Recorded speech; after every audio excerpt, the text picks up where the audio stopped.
Folks, today we embark on a culinary adventure so bold, so daring, that even your taste buds might need protective gear. That's right, we're making jalapeno jelly, because who doesn't love the combination of sweet and...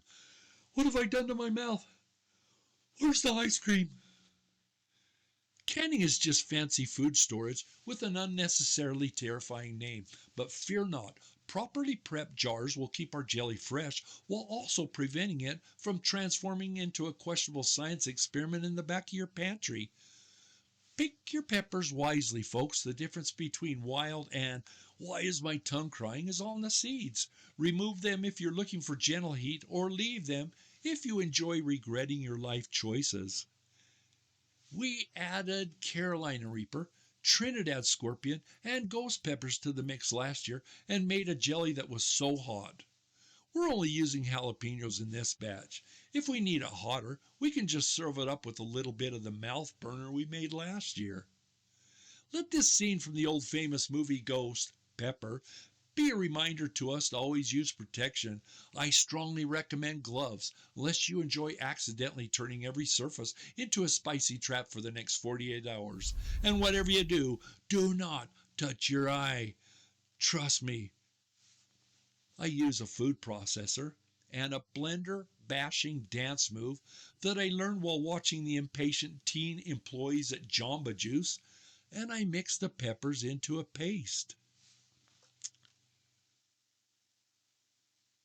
Now we combine science and chaos. A little bit of salt, vinegar for tang, and sugar to sweeten up the boiling mix.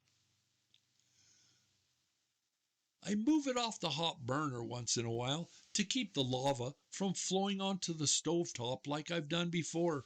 Turned into a mess that took me 2 packets of cream cheese, a whole box of crackers, and nearly a half a gallon of milk to clean up. Once the last gelatin is in the mix, it's almost go time. The final cooking of this mixture is like watching a volcanic experiment. Stir it, love it, but also keep an eye on it, because like we mentioned before, molten sugar is essentially lava disguised as candy. I use the old as seen on TV of glove on my left hand, and be careful not to permanently hot fuse the latex glove to become a lifelong part of my right hand. A quick taste test here as the lava is cooling a bit. Oh, so good. Warm the flats up a bit to help them seal up better than a witness protection file. I was amazed when I first saw the magnet on a stick some grandma with several burns on her fingertips invented back in the day. Now we let them process in boiling water. This is the moment where you feel ridiculously accomplished, like a pioneer, but with indoor plumbing. The verdict? Sweet and spicy and absolutely epic. Slather it on a cracker, mix in some cream cheese, or just eat it by the spoonful. I won't judge. That's it for today's epic garden hack, where we turn jalapenos into jelly and mild-mannered gardeners into flavor warriors. Like, subscribe, and share if you want more spicy science.